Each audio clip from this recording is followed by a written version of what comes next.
If you say the word cholesterol to the public, what kind of connotations does cholesterol have? Good or bad? Very bad. The problem is cholesterol is essential in biological systems. It only becomes bad when you eat like an American, really, and we eat foods that are processed and have higher concentrations of cholesterol in the actual calorie count that is there. So we're bringing in lots and lots of cholesterol, and too much cholesterol being transported in the bloodstream can lead to heart disease. Additionally to that, there are people also that have very high cholesterol concentrations, even with wonderful diets. The problem is there's the enzyme that synthesizes cholesterol quite often can be in the active state all the time. And so we have a whole class of drugs that attempt to lower the synthetic rate of cholesterol to try to keep these down. They're some of the most popular drugs that are prescribed today. And so you have to have a combination of your correct diet and the fact that your particular enzyme isn't working overtime for cholesterol to be at the proper levels. Now, cholesterol has a couple of very major components or activities if it is made a derivative. Now, we saw cholesterol that was part of the membrane, and so it is part structural, but the derivatives of cholesterol create two very important classes of molecules that are used in the body. We have in one pathway, the cholesterol is converted into a steroid hormone, and all of the hormones have a common starting point, progesterone, and it's a derivative of cholesterol. And then we get what is called a bile salt. And in this case, the organic structure, which is very hydrophobic, is converted into the addition of glycine here, a couple of extra hydroxides, and what we get is a very hydrophobic core that has polar residues that allow us to work in digestion by, the terminology is called emulsifying, but really allowing organic fats and materials to be dissolved in water. So they're partially bound up to the bile salt, and the bile salt has enough polar residues to make it actual dissolve in water, even at low solubilities, but actual able to carry it. And so I can send a signal to the cell, or I can use them in digestion, both of which are derivatives. Bile salts are also not just digestion, but it is on the path to degrade cholesterol so that we can have turnover and get rid of the cholesterol. Some of the cholesterol will be used as bile salts on its way to being fully degraded. When you convert the cholesterol into the steroid hormones, the first thing that you must do is to take off the long tail, and that is, once you take off that tail, we are heading down the pathway to create all sorts of hormones. Now, the derivatives that occur in here are varied widely. We get several classes of hormones, but the two that we identify quite often are the estrogen and the testosterone molecules, which are the sex hormones that control a lot of different organs. But cortisol, you may actually even buy cortisol in tubes that you can use in the healing process, and so there are a lot of these derivatives. Now, here's the problem with these particular derivatives. They are synthesized in relatively high concentrations in the blood. They act on the entire body, and so they are given out, they are accepted, or their receptors in all sorts of tissue types. The receptors are not on the cell membrane. The receptors are actually inside the nucleus. And when these particular hormones bind to those receptors, they really become initiation factors. And so the hormones here will bind to a protein, create an active transcription, which will then upregulate a protein, which will then cause a pathway to start. Hormones are slow in their response, and so it may take days for hormones to fully upregulate or downregulate the response that you want. They are one of the first hormones to be identified because they were in such high concentrations in the blood, and we still use some of these general drugs today, although they tend to have lots of side effects because you're trying to treat one pathway, but it upregulates lots of pathways. But we haven't found any other better drugs. They're cheap. They're now in the forms that are generic, and so they're still used quite often. You tend to gain weight when you're on these, but they do help in a lot of healing processes. And so older drugs tend to be more drugs that bind to lots of things, but sometimes they're still the most effective things that we do have. And so kind of the types of things that we see physiologically, a lot of things are part of our system for female and male responses, but we can control liver metabolism, immunity, ion transport to different tissue types, and with blood pressure, which is very, very dependent upon where the ions are, because every time an ion comes in, you have more water coming with it. And so they are broad spectrum effectors.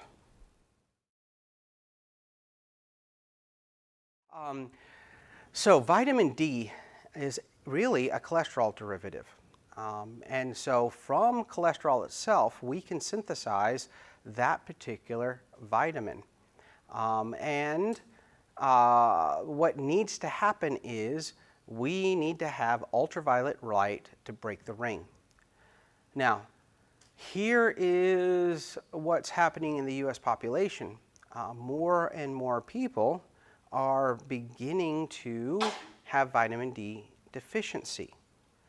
Now, for a long time, it has been FDA required to add both vitamin A and vitamin D. We'll take a look at vitamin A in a little bit, to milk. And so this is an oddball aside. The milk has to have vitamin A and vitamin D in it, and for it to be sold and labeled as milk in grocery stores. If a farmer takes a cow and milks the cow and bottles that directly, they have to actually label that artificial milk. I kid you not, because it isn't processed in the way that the FDA regulates, because it's a mechanism for us to get the right vitamins at the concentrations that we need. For a long time, and this has been established for decades, the addition of vitamin A and vitamin D in the milk sources have been adequate to keep vitamin D concentrations in most people at the right levels. We're beginning to show in populations in the U.S. that vitamin D is actually much lower in the bloodstream than what is needed for the body. And so there's been some fundamental change in what's happening. And this is seen right here. Okay? We get the precursor, and we have lots of precursor in the body. What we do within our lifestyles now is we see a whole lot less sun. And so the energy coming from the sun will make this first conversion, the ring opening. Now, what we do get in this is vitamin D3. What is put in milk is vitamin D2. It's already broken in some forms. oh, sorry, the vitamin D2 still needs to be activated by sunlight. But what can happen too is this is just a precursor. In the liver, you hydroxylate in the 25th position. It has to run through the bloodstream and go to the kidney to be hydroxylated in the first position, and then you have fully activated vitamin D. What does vitamin D do? Oh, it regulates calcium uptake. There you go. For strong bones and teeth. And so it allows us to bind to calcium and to uptake calcium much better. And so vitamin D, a derivative, a very hydrophobic derivative. Vitamin D? No. All right. Okay. Lipids, a majority of lipids are involved in structural roles or energy storage, but what we're really going to take a look is the small amounts that are metabolites, messengers, and cofactors and pigments for light capturing.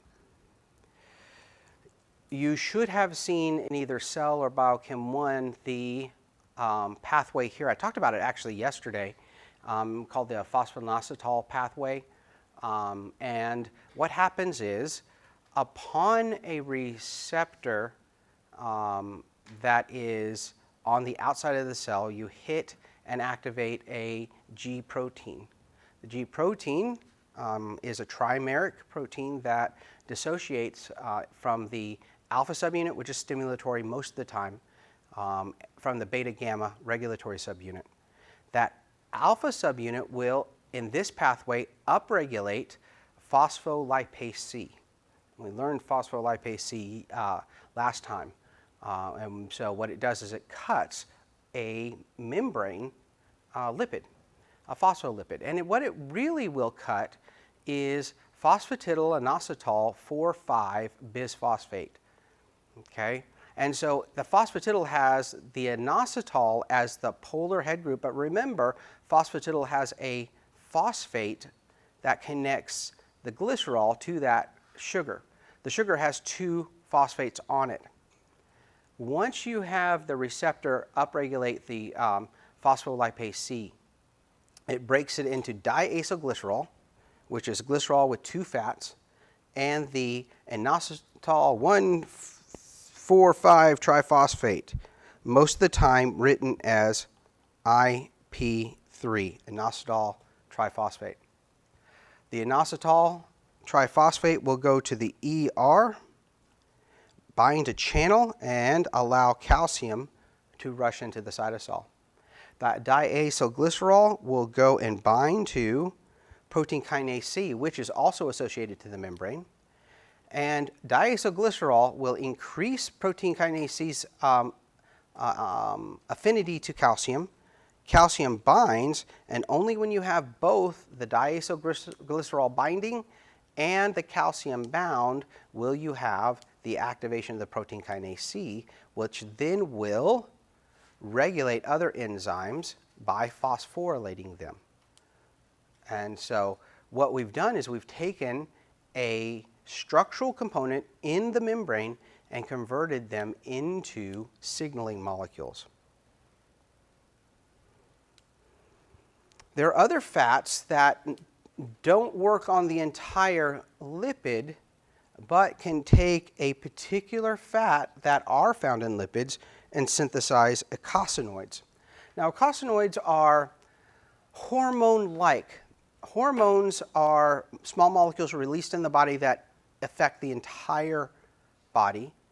Eicosanoids don't get into the bloodstream and affect the entire body. They actually will only signal close or neighboring cells.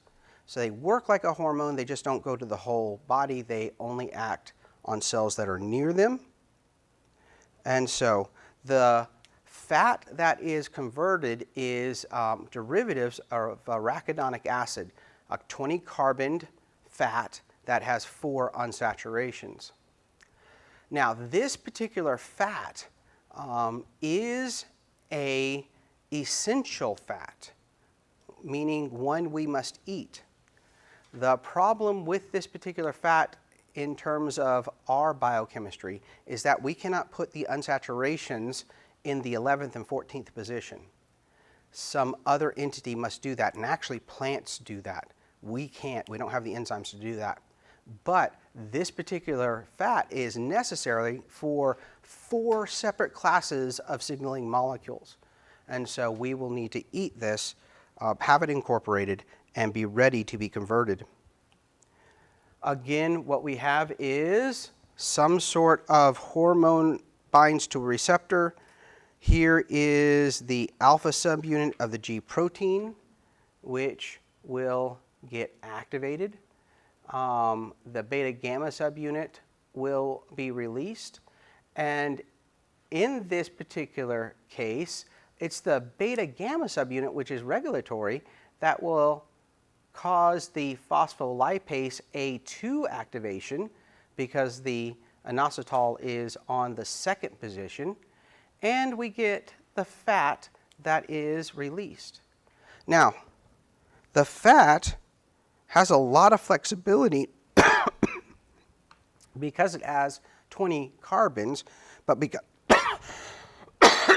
excuse me, but because it has these double bonds, which are in the cis, it does wrap it around.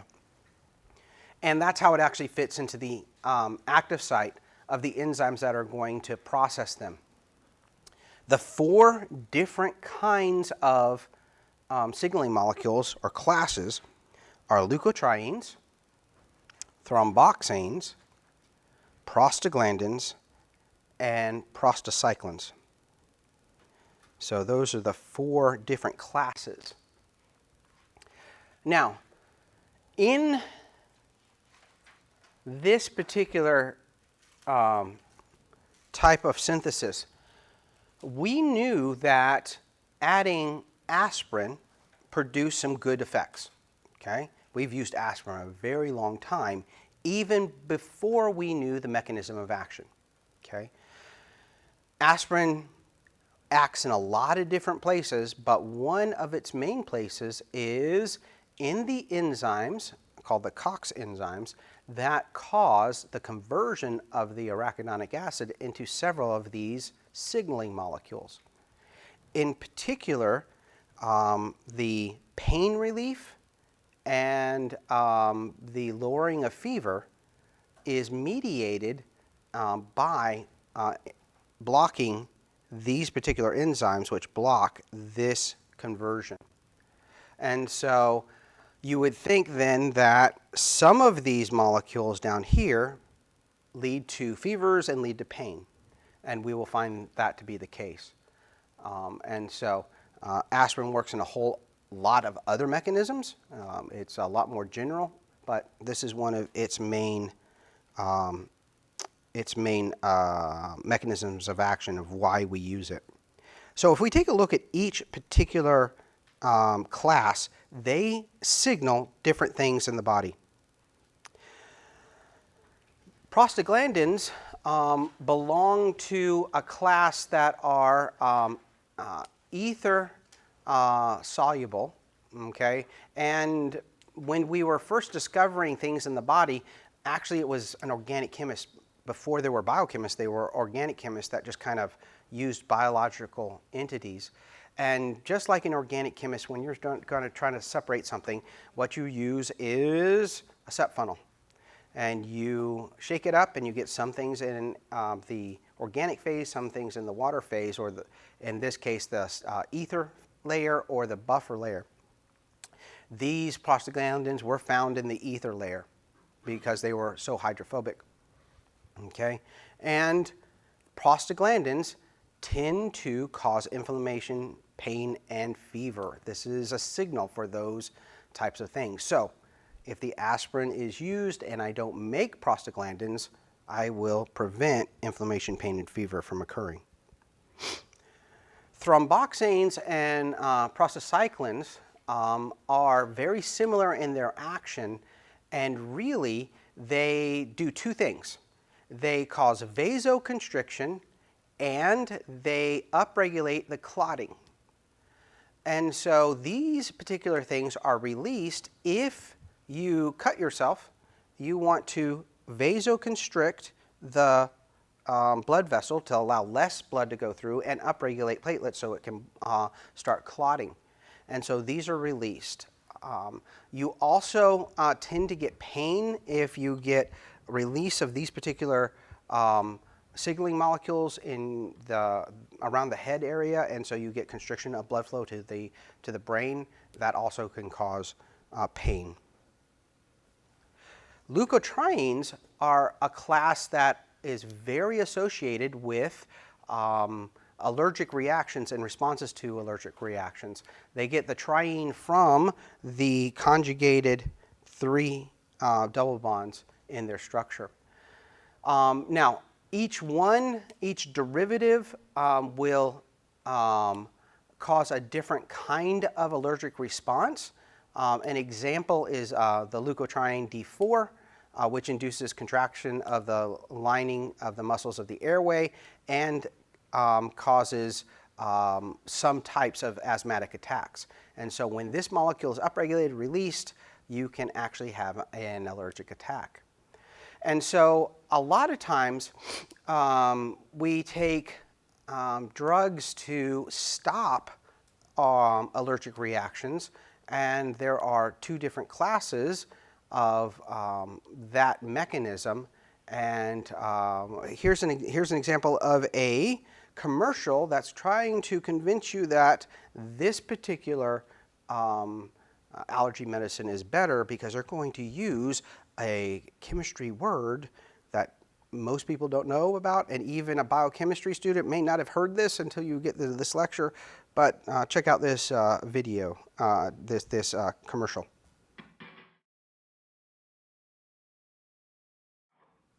And so they threw in leukotriene is going to block it. So the average consumer says, "Oh, they're real. They're using scientific words, or they're making something up. I don't know." But it actually was. That's their function is through doing or blocking leukotrienes. And so they block the synthesis of a lot of them. And for some people, Singulair works very, very well. For other people, other drugs work better. So it's really up to how your particular responses are occurring. There are several lipids that act as vitamins. We saw D already, but the others that we look at are A, E, and K. Now, these are the ones that are found and are soluble in organic solutions. We have a whole bunch of other water-soluble vitamins that we've seen before. The entire B class is water-soluble. The vitamin C is water-soluble, so we have vitamins that fit 2 different categories. The A and D are very hydrophobic, or they need a hydrophobic solution to be soluble. We use milk because milk has a high content of fat and can actually dissolve those organic molecules and be delivered. Vitamin A is a derivative of beta-carotene. And so beta-carotene, where do you find beta-carotene? In what particular vegetable? Carrots. It's really the reason why carrots are orange. It's that it's this particular molecule that has all of these conjugated double bonds that create that absorbance wavelength. And so if you eat lots and lots of carrots, what happens to your eyesight? It gets what? Better. So if I have glasses and I just continue to eat carrots, I am not going to have to wear glasses. Is this a correct statement? No. If you eat way too many carrots, what can happen? You start looking like a Oompa Loompa from Willy Wonka's the first version. You become orange. Okay, why in the world do we say that carrots improve vision or make our vision better? Because that's a statement, everybody knows that, right? But why? Just because they have vitamin A in it, and since vitamin A is related to it, medicine just makes your eyesight better. Yeah. More of it would make it. The pigments that are in the cones and rods are derivatives of vitamin A, and the beta carotene can be broken down into vitamin A. What you do is these particular molecules are the organic molecules that absorb the light in the cones and rods. And so what you improve is not your eyesight particularly, what you improve is your night vision. The ability to detect lower levels of light because you have more receptors to capture the light. And so that is what you are heading off by eating lots of beta carotene. That's the natural way to get it. Retinol is also prescribed for many different uses, including for acne treatment topical on the skin. Have absolutely no idea what the mechanism is, but I just know that it is prescribed, and the patients are told not to go into the sun or keep out of the sun because the vitamin A itself, the retinol, is the molecule that absorbs UV light, and so it's optimized. But if you put it topically, then it can absorb lots more energy than normal. And so that's what we're doing in terms of why we have vitamin A and how it interacts with our eyes. Vitamin E is an antioxidant. Do you see a similarity to an organic structure that you've seen before?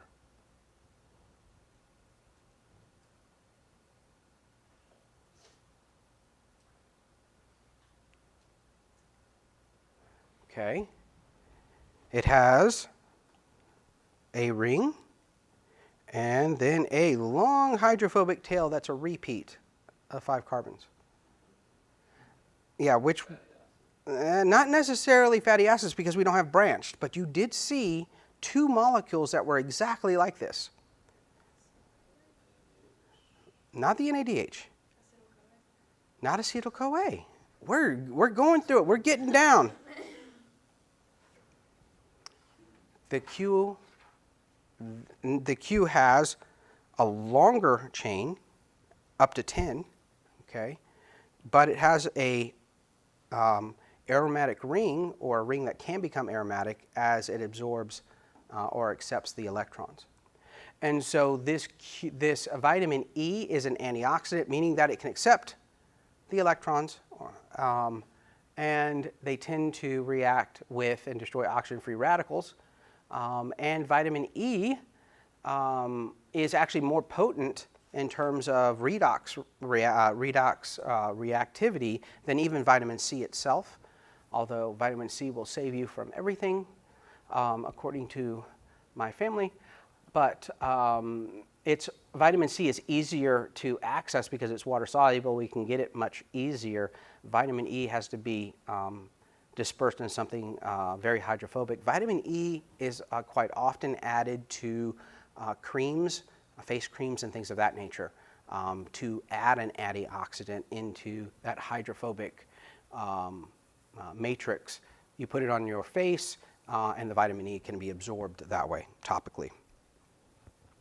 Vitamin K is also it kind of looks like an electron carrier, but this particular vitamin is a signaling molecule within the pathway of blood clotting. And so it needs to be there so that you can clot after a cut. There is a lot of ways in which you can become, or which you can have hemophilia. Loss of vitamin K can be one of those. That is not genetic, but that can be an acquired one because you don't have the right vitamins. And so we've seen in this chapter 2 the ether lipid, the platelet activating factor, and vitamin K. The absence of either can lead to hemophilia. Then the electron carriers themselves. They are synthesized very similarly. They have very similar structures to those 2 vitamins, long hydrophobic tails. There is an unsaturation in the tails versus what we've seen before, but plastoquinone and ubiquinone, both of those we call Q. They are slightly different. You can see in terms of structure, we have ethers in the ubiquinone, and we have methyl groups in the plastoquinone. but the carrying of electrons in the membrane, the hydrophobic membrane portion, is done by a similar structure.